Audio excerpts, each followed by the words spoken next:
just said don't get my body in it. Good evening, everyone, and thank you for coming. Tonight's topic is the big fat question, whether or not to tax soda in America. According to the CDC, only 1/3 of Americans are at their ideal weight. That leaves 2/3 of Americans as being overweight, and of those 2/3, half are considered obese or morbidly obese. The consequences of being overweight are well known.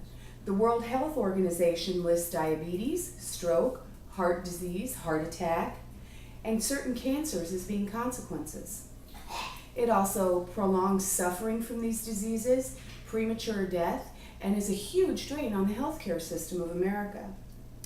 Live Science did a study that shows that 40 years ago, as a nation, we were healthier. We were on average an inch shorter, but we were also 30 pounds lighter. The question is, why the change? What's altered America so drastically? Imagine if you were on vacation. You're hot, you're tired, you're thirsty. You go to the kiosk on the corner to get a drink.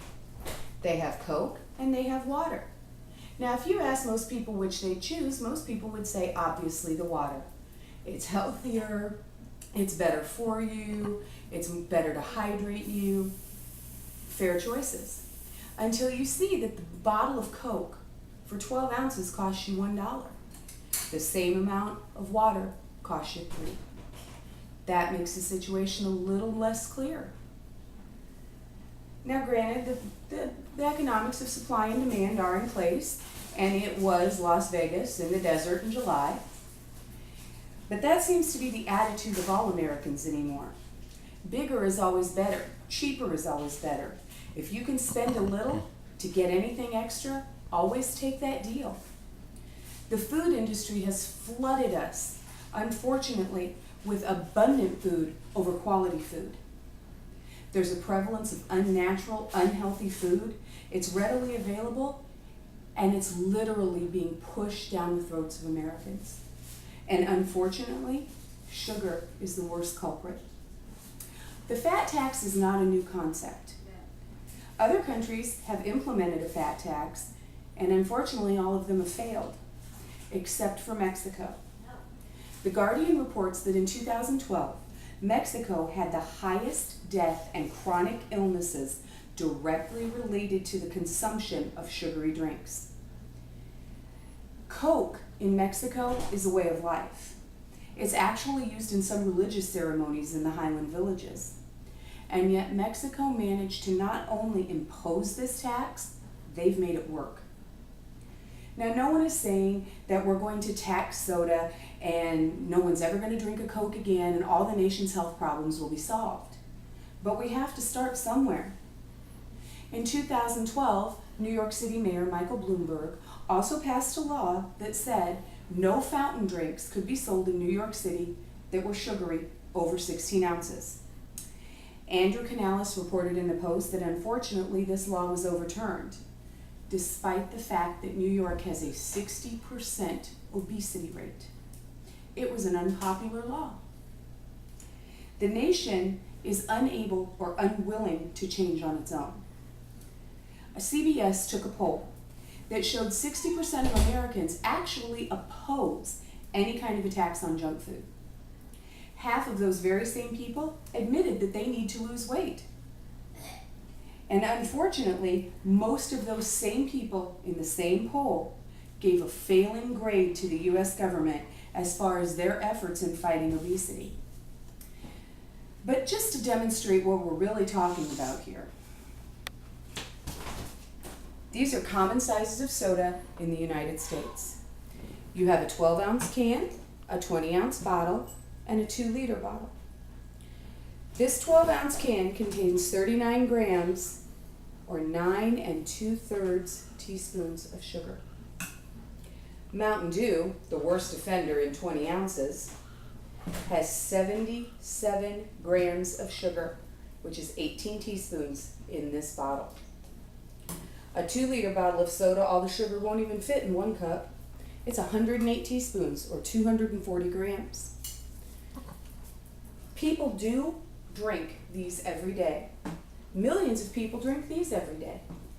But you would be hard pressed to find one person that would sit and eat this. The solution is a fat tax. Dennis Capel in The Guardian says that many experts have agreed that it's going to need to be a 20% tax on sugar in order to effect change in this country. The UN supports this along with the tax on all junk food. But the money doesn't just go to your government. If you look at the model of the cigarette tax that was passed in 2009, $30 billion in revenue was raised. According to USA Today, that happened in 3 short years. The money was originally directed as health care benefits for children. It not only raised the revenue, it caused 3 million people to kick the habit and quit smoking. It's a win-win situation. We have healthier adults, we have healthier children, and it discourages new smokers because the habit is so expensive. LiquidCandy.com has a tax calculator that shows the real dollar benefits of an excise tax on a 12-ounce can of soda. Now here in Texas, we have a slightly higher obesity rate than the rest of the country. But if you were to tax every 12-ounce can of soda by just a nickel, that would bring $53 million in revenue just to the state of Texas alone. That would offset part of the $3 billion that is spent on Medicaid and Medicare, public health care, only for costs that are directly related to onset of adult obesity. The bottom line is, sugar is a direct link to a myriad of diseases and health issues. The cigarette tax was a model that shows us that it's proven if you apply that same tax to these sodas, it would be for the good of public health. Your tax dollars would be better spent. They could subsidize food that is healthy. They could be applied to education. They could be applied to other forms of health care. Less consumption, healthier choices, and revenue to offset the health issues caused by the overconsumption of sugary drinks. There is no reason that anyone should have access to this much sugar in one bottle of soda so cheaply and so readily available.